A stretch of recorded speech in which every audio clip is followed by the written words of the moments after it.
Pro Group Management, workers' comp that works for you.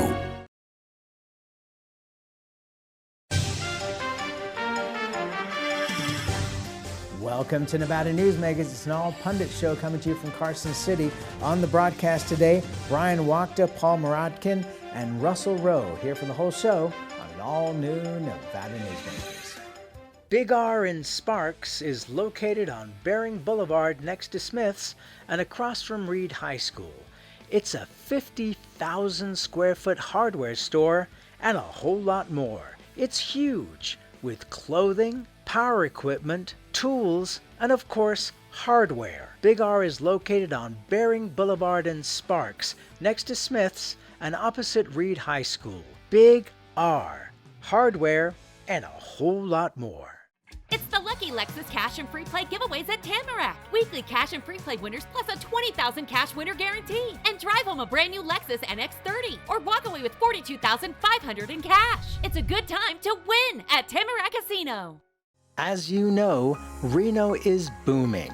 Toll's development company is helping it grow with insightful design and development, building community with every project, adding beauty, adding excitement, emphasizing our shared humanity. Reno is becoming bigger. Toll's development is helping it become better, more livable, more enjoyable. To learn more, go to tollsdevelopment.com. tollsdevelopment.com. When in Carson City, Nevada Newsmakers records in the conference room at the Bank Saloon. Coverage of the 2023 legislative session is brought to you by Liberty Dental Plan, making members shine one smile at a time. Pro Group Management, workers' comp that works for you. The Regional Transportation Commission of Washoe County, your RTC, our community. NV Energy, proudly serving Nevada, providing electricity to 2.4 million electric customers. And by Nevada Builders Alliance, building a better Nevada. This is Nevada Newsmakers with host Sam Shad, a no-holds-barred political forum. Now, from the Nevada Newsmakers broadcast headquarters, here is Sam Shad. And back on Nevada Newsmakers, coming to you from Carson City. We're in the conference room at the Bank Saloon here opposite the building, and it's a pleasure. We have three of my favorite people here. Bryan Wachter is Senior Vice President of the Retail Association in Nevada. Paul Moradkhan is Senior Vice President of Government Relations for the Las Vegas Metro Chamber, and Russell Rowe is Managing Principal of the Rowe Law Group. So let's start with you, Russell. This session is very different already from last session, just in the fact you're in the building. Yeah, that's very true. It was nice last session not coming to Carson City until April, and the weather was beautiful. But that said, not being able to be in the building last session was very difficult, made it very difficult to represent clients and to effectively advocate for issues for all Nevadans. So it's good to be in the building. There are rules that have seemed to lingered on past COVID. For example, like if you're testifying in opposition, now the opposition only has 2 minutes. No matter who you are, no matter how important the issue is, no matter if you're representing an entire industry. And yeah, that's ridiculous. It's completely ridiculous, and it's a disservice to the process. What are the changes for you, Paul? I think I think for the chamber, I think it's good to see that the building is reopened. Members are back in their offices, they're back in committee rooms. But I think what we've seen on the positive front is that there's an increased engagement from Nevadans. You know, Chambers has legislative day about a month ago, and we had the largest turnout. We had 60 members fly up and participate because they weren't able to do that in 2021. And I think you're seeing a lot more advocacy groups in the building on both sides of the aisle because they want to be back in the building. They want their voice heard. So I think that actually has re-energize folks to participate in the process. Do you think also that the success of your fly-ins to D.C. over the last several years, where the group has just gotten larger and larger, but it's become more and more effective, has an effect on people now wanting to come to Carson City as well? I think so. I think there's definitely a parallel. I think with the success of the Chamber's Washington, D.C. fly-in, I think people expect that same type of engagement in this legislative fly-in, and we're seeing a lot of parallels occurring, and we think it's a great trend. Bryan, one of the things that was surprising to me, and I feel that I am very much engaged in the political process in this state, was to look at the list of members of the Assembly and the Senate and see how many people I didn't know. I mean, the turnover because of term limits has just been incredible. No, it absolutely has, and I think what I have found, and speaking to others, is the education that has to go into kind of bringing a first-year legislator up to speed on some of these very large, very complicated issues, especially issues that have been working on over multiple sessions. And so then you have a brand new freshman class. It's usually about a third of the entire legislature, and you've got to bring them up to speed. You got to get them up to speed, and then you start incorporating their experiences. And so you find yourself explaining what sales and use tax is, much more often than you did with legislators who got their experience, learned, and then participated in the process. And so it's, I think it's just much more pure education than it is, persuasion, because, Russell's right, you only get 2 minutes to do that. But trying to bring them up to speed on these really complex issues has been, I think, the biggest challenge to kind of what has happened with term limits. I think, Go ahead. I think Bryan brings an interesting point with term limits. You're constantly having to re-educate the history and how deals were crafted, and maybe something was done last session. So it's a lot more on us as representatives of the business community to re-educate and help those freshman members. One of the things that's interesting, because it's kind of been thrown, I think, a little bit on its head, is when term limits first came around, people talked about, well, this is going to put all the power in the hands of lobbyists like yourselves and the governor. But with the way that the legislature is set up right now, with almost supermajorities in both houses, that dynamic isn't true. No, it isn't true, and it's allowed leadership in the majority to use that to its advantage, right? To Bryan's point, we have a lot of freshman legislators who aren't up to speed on a lot of issues. They rely on their leadership for that direction, and that just makes it more difficult to effectively advocate.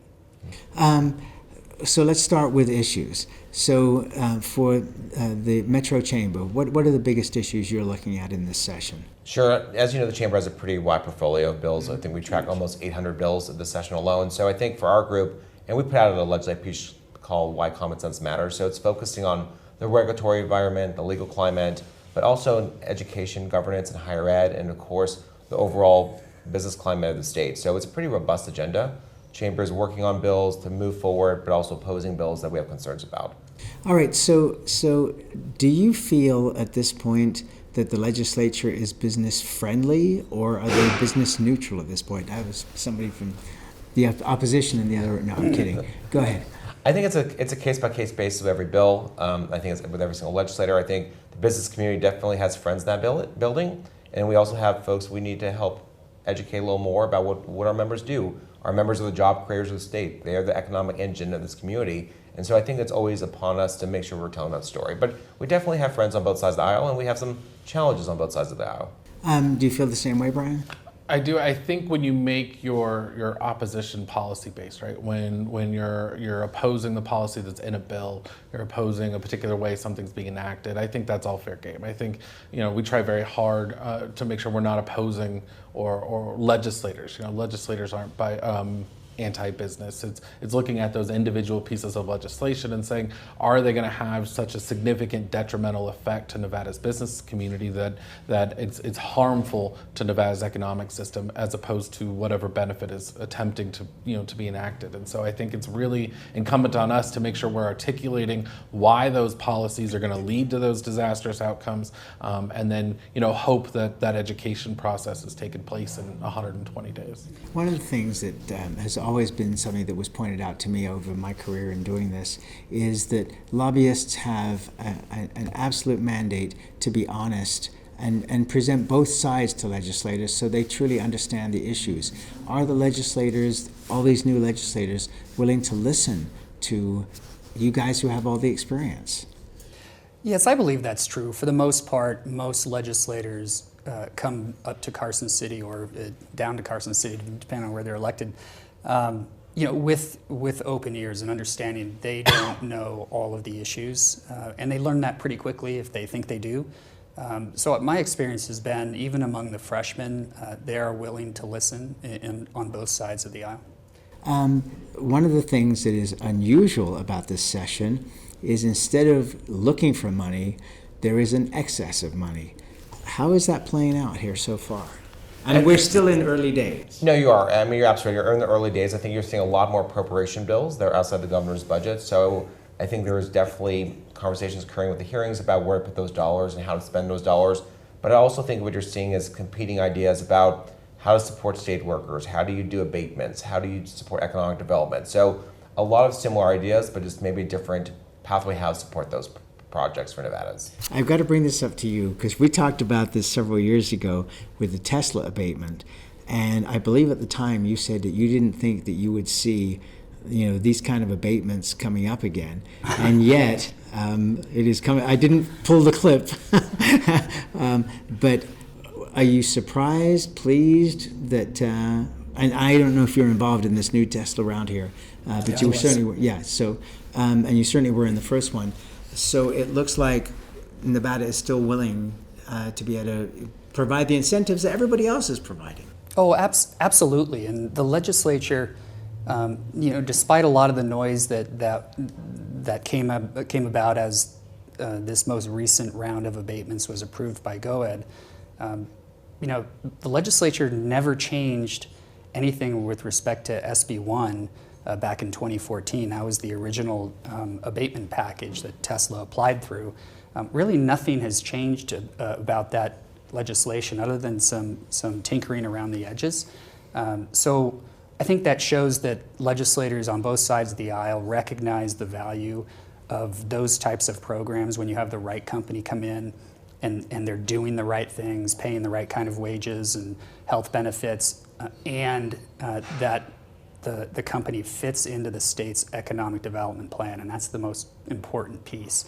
And in my personal conversations with legislators, most of them are completely accepting of that. And it's been fascinating to watch. Obviously, Northern Nevada for the last 20 years now has been growing like a weed in terms of economic development, and is the envy, I think, of the whole country, if not parts of the world. And Southern Nevada would love to see some of these kind of projects come down there. How close are we, do you feel, for example, at Apex, of seeing these kind of billion-dollar projects? There were a couple of almosts, sure. But how close do you think we are to seeing actual projects like that in Southern Nevada as well? I think we're close. I think what we have learned, especially in the pandemic, is that Southern Nevada was able to rally and work more closely together. So you see different stakeholders and groups collaborating and talking about big ideas and putting in federal grants, for example. I mean, I think that's been the takeaway, is that we want to work together, we want to move projects forward, and I think Southern Nevada is going to become more competitive in these areas in the coming years. As far as education goes, it's always been fascinating to me. I remember when we started the show 20 years ago, Scott Craig and I were talking about the $1 billion babies, and that was $1 billion for higher education and $1 billion for K through 12. Now it's $1 billion on the table going towards higher education. Then another 250,000 was added in, 125 or 250,000. Am I incorrect about the education budget? Yeah. Or the governor's recommended budget? Yes. An extra $2 billion. Well, yes, I'm sorry, $2 billion, right, billion per year. But wasn't there also extra money added in? Well, the Democratic leadership has proposed additional sources of revenue, and they just recently had all the district superintendents over the course of 2 days come and explain, how that appropriation, because the way the state works is those strings don't attach. The district or the state puts the money in, the money goes to the district, and then the district gets to spend it. And so I think this was a way for the legislature to take a look at how they might spend those additional dollars. But it was another six-figure round. Oh yes, there's a huge influx of dollars, not only directly into the education account, but also into an educational stabilization account, as well as increasing the cap on the rainy day account for all general expenditures, and making sure that was full. And so there was a huge increase, in the per pupil spending, almost, I think it was $1,998 per pupil, that was reflected in the governor's appropriation. And so it does not represent all of what, say, the Commission on School Funding has said is needed in order to bring Nevada up, but it is a huge investment bringing those dollars into our schools. So I'm going to go back historically to the beginning of the Gibbons administration, where NDOT at the time talked about having a $6 billion shortfall in terms of their budget. And then I talked to some consultants and they said, well, if they got that $6 billion, they couldn't spend that all at once because there would be cones everywhere and no traffic would be able to move. Is that a similar situation, do you think, with education, that you load in so much money that they're suddenly stuck with an abundance of money? Potentially, it depends on where that money goes, right? We all have a teacher shortage across the state. I represent two of the higher education institutions, and UNLV and Nevada State College, soon to be Nevada State University. And both are extremely focused on how to improve that pipeline of teachers into the classroom. And so, you know, if you infuse a ton of money into hiring teachers, we need to make sure there are teachers to be hired. And the other side of this is, you know, the standards. You know, are the kids getting the education that they need to get to be able to move forward in this world? And backing into that is, you know, what happened over the 2 years of COVID, and you know, you talk to, you know, people in their early 20s now, and they talk about the struggles they had. So, and I think to add what Russell said, and to your point, I think what's important in this session is, you know, if we're going to infuse $2 billion in the education system, there has to be accountability measures. Right. There has to be outcomes. Which the governor wants. Right, and the chamber has always supported, you know, for over almost 2 decades now, that if whatever investment we put in education, we have to make sure those dollars are going straight into the classroom and benefiting those students, because student achievement is the most important investment we can make. And as we look at the workforce development piece of that, it ties right back into K through 12 and higher education. And if I may, it's not just about money, right? Particularly what occurred in Southern Nevada in an attempt to try and provide a ballot measure to give voters an opportunity to decide whether the Clark County School District ought to be broken up, or at least provide jurisdictions the opportunity to create their own school districts. That unfortunately didn't get on the ballot, but I think that's another key piece to making sure that we improve our education system in the right way. You want to add to this? No. I think, Sam, right, there are some good things, right? Like there was a bill yesterday that both retail and the Vegas Chamber is on that deals with accountability, putting some teeth into the reorganization, giving those site-level school organizational teams the ability to actually be able to approve a budget as opposed to just being an advisory committee. And so we're starting to see slowly some reform into that reorg bill, which is, I think, incredibly important. We reorganized the district in order to stop exactly what Russell was talking about, breaking it up. This was going to be our savior, and we've kind of let it languish, or we even have been fought by the Clark County School District Board of Trustees and sued on this, but it hasn't really been implemented, I think, to A, its full potential, but B, in the correct way that provides that extra accountability. Because when you talk about, you know, are you going to be stymied by an extra increase or infusion of money? I sit on 3 SOTs. On the elementary school, you know, we lose $25,000, and the question is, which teacher are we going to cut? Do you want extra class sizes in 5th grade? Do you want extra class sizes in 2nd grade? And what are the pros and cons? And so these are actual hard decisions that we're making every day, every year in these schools. And we come from a scarcity mindset in Clark County where we never know if there's going to be enough. And so we squirrel money away so that we can make sure that our 2nd graders aren't in classrooms of 40. And so there have been attempts by the school district to pull those funds that those sites are saving out of there, which causes disruptions. And then so many strings on how those schools can actually spend those dollars. And some of those reforms need to happen before we're ever going to be able to improve any student outcomes in the Clark County School District. All right, let's take a break. We'll come back with this terrific panel after this timeout. Located in the heart of Carson City, the Bank Saloon is a historic watering hole with a modern feel. With a variety of classic cocktails featuring Nevada spirits, space for private events, conferences, and an incredible atmosphere, the Bank Saloon offers a great location to work and play. Come visit us. Located at the corner of 5th and Carson, we'll save you a drink. The Nevada Builders Alliance has been protecting the interests of the construction industry for over 50 years. Our programs save members thousands of dollars every year and allow them to provide much-needed benefits to their employees. Our industry also allows Nevada to grow. If you're thinking about a career in the construction industry, reach out. And if you haven't thought of a career in construction, what are you waiting for? We are the Nevada Builders Alliance. Early in the morning or throughout the night, professional truck drivers are on the job, serving you, safely moving freight that's crucial to our economy. From the oldest industries to our newest innovators, from the exotic to the everyday. Trucks are everywhere, moving everything. Never afraid to embrace a future that makes Nevada and our nation stronger. Trucking moves America forward. The Do It Right guys at Nevada Heating have one mission. Your furnace breaks down today, we fix it today. Why freeze for days while your furnace is down when Nevada Heating can get the job done today and you can get warm again?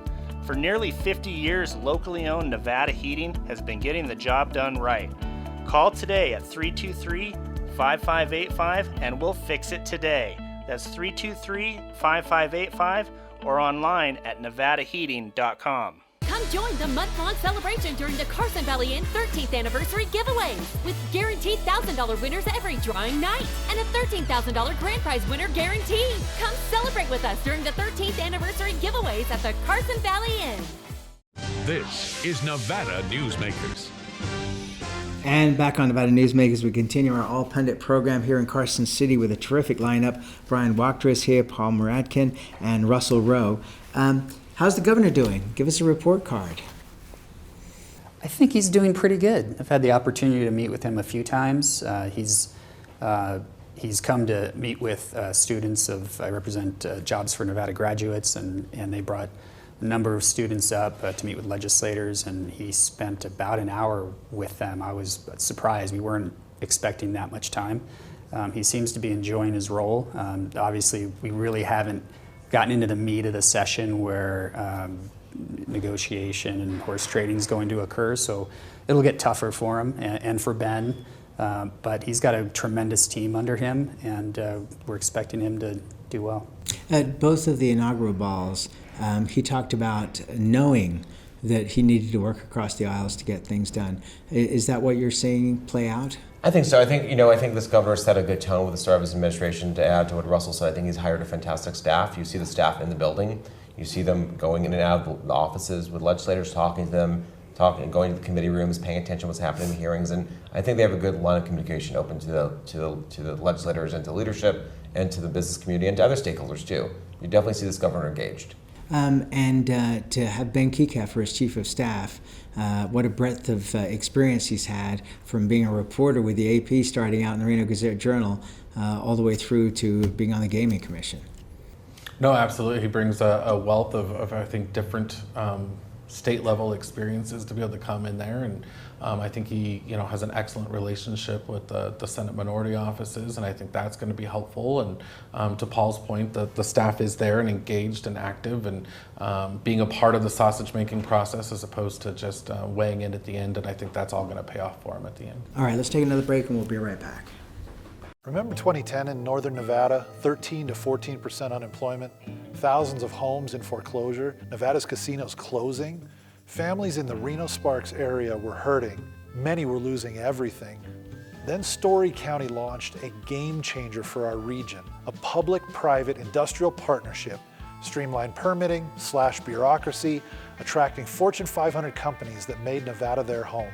Story County generated a river of cash to area communities. Economic studies by the state and others for the Gigafactory consistently show positive economic benefits for our region.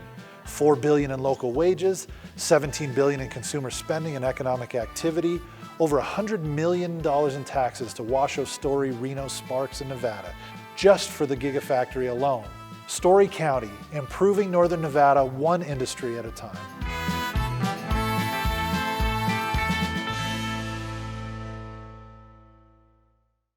This is Nevada Newsmakers. And back on Nevada Newsmakers here in Carson City, we have Bryan Wachter, Paul Moradkhan, and Russell Rowe. Russell, you represent Boyd Gaming. What is gaming looking for out of this session? Just to be left alone? Yeah, I think one of their biggest priorities is to roll back SB4 during the special session for COVID. A number of provisions were put into statute relating to COVID that... For example?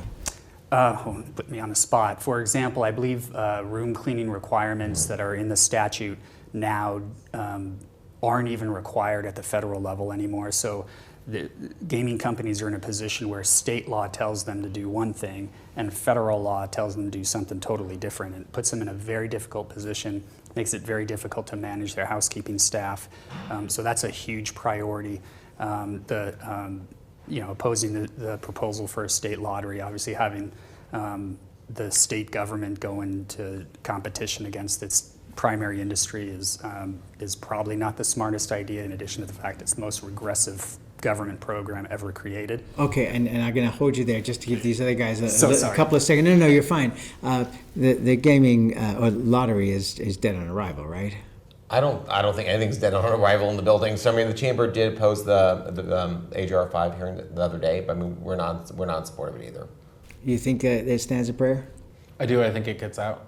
Really? I do. You think we're going to end up with a lottery? But do you think that's not the question you asked, Sam? You asked if I thought AJR 5 was going to get out, and I do believe that's true. And you know, this is the start of a 6-year journey. And that's where we have to leave it.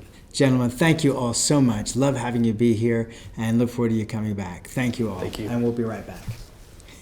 With Nevada's only transplant center and verified burn center, the science is here. With award-winning cardiologist and the state's only dedicated heart failure clinic, the talent is here.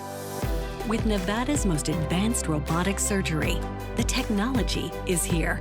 And with the Silver State's only designated pediatric trauma center, hope is here. All because we are here. UMC. Come join the month-long celebration during the Carson Valley Inn 13th anniversary giveaways with guaranteed $1,000 winners every drawing night and a $13,000 grand prize winner guaranteed. Come celebrate with us during the 13th anniversary giveaways at the Carson Valley Inn. Save money and take transit. Did you know you can ride the bus all day for less than what it would cost you for a gallon of gas? Plan your trip now by going to rtcwashoe.com. Like a traditional handmade basket, retail is woven into the fabric of life in Nevada. From big box to mom and pop, retail supports our communities in countless ways. Jobs for the disabled, team uniforms for kids, help for the elderly, and so much more. Retail employs over 1 in 10 workers. Retail supports Nevada, and we support retail. RANNV.org. Pro Group Management specializes in providing industries with the necessary components to satisfy and exceed workers' comp requirements. Every business has unique needs and specific regulations. Pro Group Management stays ahead of the curve, providing up-to-date services to keep your industry in top form. Discover how we simplify your tasks, improve efficiency, and reduce expense to keep you moving in a positive direction. Pro Group Management, workers' comp that works for you. Thanks to the Bank Saloon in Carson City and the Builders Alliance for their help with our coverage of the 2023 legislative session. We'll see you on the next broadcast.